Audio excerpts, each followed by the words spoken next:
What's up, guys? Double Shot here again, and I'm gonna be doing another DVD review. This time it is Deranged.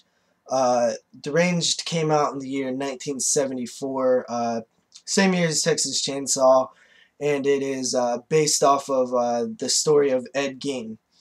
Psycho, Texas Chainsaw, and The Silence of the Lambs was also inspired by Ed Gein, but they were more loosely based on the story. This one sticks more to what actually happened. Um, I didn't even know that it was an Ed Gein movie when I first bought this. I got it in the double pack with Motel Hell. I bought it for Motel Hell, but Deranged was in it too, so I decided to give it a watch. And it wasn't. It was definitely not, bad. It was decent. It's worth a look, I would say. It sticks more to the actual story of Ed Gein from what I remember. I did back in high school. I did a lot of research on serial killers and stuff, and even though Ed Gein wasn't technically a serial killer, he was still pretty brutal with what he did. So he's one of the more famous ones, and from what I remember, it's been a while since I, looked what happened in his story, but from what I remember, this sticks pretty close to what actually happened. Um, the story basically follows a guy named Ezra who's supposed to be Ed Gein. He even wears the flannel and the hat that you've seen actual pictures of Ed Gein wearing.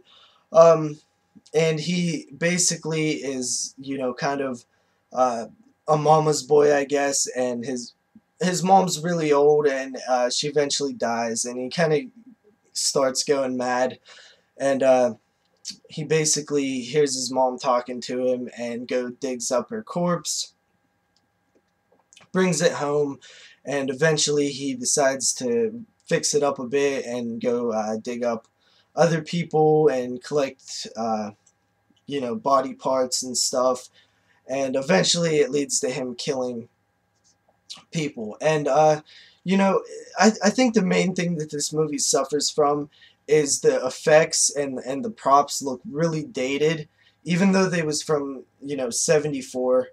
um, some of them look really fake. Even the blood isn't the right color and stuff.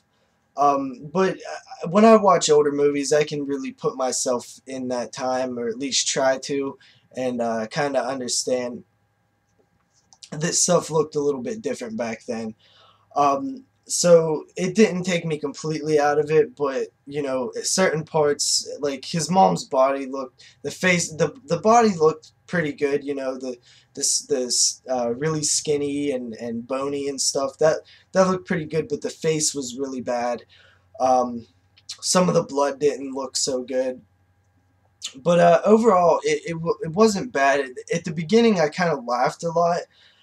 It was kind of hard to take serious at the beginning.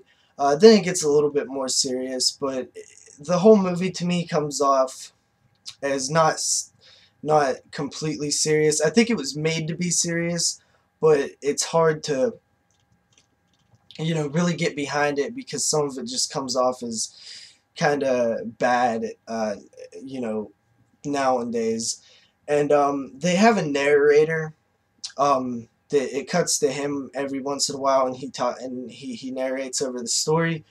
I guess he was kind of going for a realistic style documentary style um, thing with that, but I don't know if it really helps. It kind of almost feels unnecessary when I was watching it. But there are some highlights in this movie. I had a few laughs. I'd say it's worth a look. Since it comes with Motel Hell. Motel Hell's a great movie, so it's definitely not a it's a decent bonus. But I don't think I would really go out and buy this movie on its own. Even though it was okay, it's definitely worth a one time watch at least. But I don't know about buying it. It came out. It's weird that it came out in the year 74. Right there with the Texas Chainsaw Massacre, and um, You know, they're both similar and about the same thing. Well, based off of the same, loosely based off of the same character, at least Texas Chainsaw was. And they both came out the same year. I've never even heard of this film before. Um, you know, not bad. Definitely worth a look. Trying to think if there's anything else. There was a really weird scene with him and a fat lady that because he calls her fat in the movie, and his mom says to him, "Don't you know, you could trust her because she's fat." And she's all going into uh, doing a seance, and she's talking to her dead husband, and it's just really ridiculous. Um, you know, that scene was kind of funny. It was kind of weird. But that's basically it for my review, guys, and I'll catch you later next time. Peace out.